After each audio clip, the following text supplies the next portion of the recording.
Battle net. The smoke clears from in front of the duck. We can see the cars again. Ashton Primer out of Pierce, Nebraska. Primer at the wheel of the Ford Escort. And again, all Ford all the time. 712 cubic inch Ford power plant. A college student at the wheel of the Ford. Ashton drive yesterday, a 7 flat, got him to the top half of the show so far. Louisiana out of Mission, Texas. Pontiac Grand bodied entry. 632 cubic inch combination.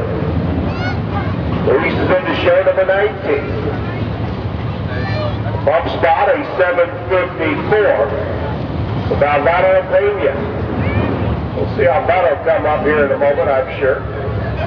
We're a long ways from being done. 40 cars in our Vortex $10